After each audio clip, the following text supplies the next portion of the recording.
Baseball players have been using these wood bats since the game was invented in the mid-1800s. It wasn't until 1970 that colleges and high schools first started using aluminum bats, and still to this day the dangers of metal bats have been debated, including here in western Massachusetts.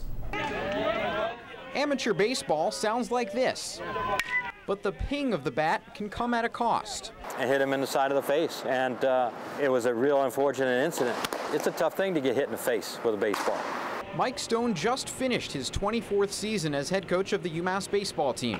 About 5 years ago, one of his pitchers got hit in the face by a line drive coming off of a metal bat. The chances of that happening with a wood bat, probably 1 in 100.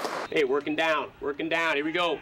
But in high school, that doesn't seem to happen quite as often, according to Minnechaug head coach Eric Mandel. I'm not concerned on a daily basis for player safety, for pitcher safety at the high school level. Nonetheless, aluminum versus wood is an ongoing debate on the high school and college levels. The reason is pretty clear.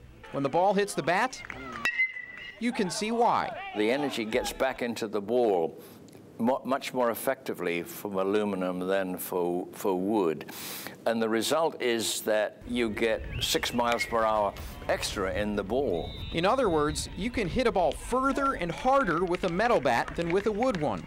There's more danger than in using wood, I think. There's a larger sweet spot with the metal bat, and the ball just comes off the bat better. Home plate, where I'm standing right now, is 60 feet and 6 inches away from where the pitcher stands. Now, given how fast the ball travels, that leaves the pitcher less than a second time to react after the ball is hit. That's faster than the blink of an eye. Coming to your face at 80 or 90 miles per hour with 400 milliseconds is very difficult to get out of the way. And that's the negative of the aluminum bat.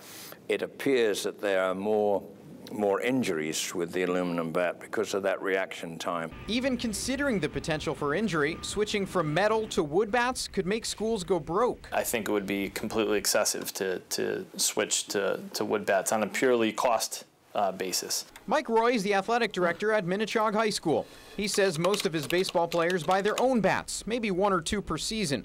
If they used wood, he says a player might need 8. The kid may still go out and get his own, but he may break it tomorrow, and we better have a bat to replace it. I mean, it wouldn't be fair to have a baseball team that has no bats. So it would definitely drive our cost, which is right now for bats is minimal. It would drive it up. A solution is taking shape, though. College teams are now required to use new metal bats that are safer. It's a good change. It took a while for our guys to adjust to it, but I think right now it's second nature to our people. The old bats measure how fast the ball travels off the bat. The new ones measure the so-called trampoline effect of the bat. You come down on the trampoline, you distort the surface. All your energy goes into the surface. You're momentarily at rest, but you bounce back. Where does that energy come from?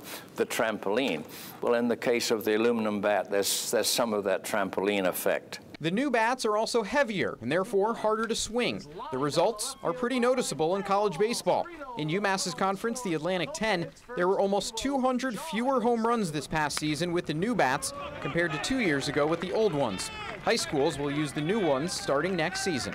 I don't think the high school game was crying out for this change, but in the end analysis, if it's something that will improve player safety, why not err on the side of caution? There's one district in this state that approved the use of wood bats this season, but those high schools in the Berkshires are choosing not to use them because they don't want to be at a disadvantage.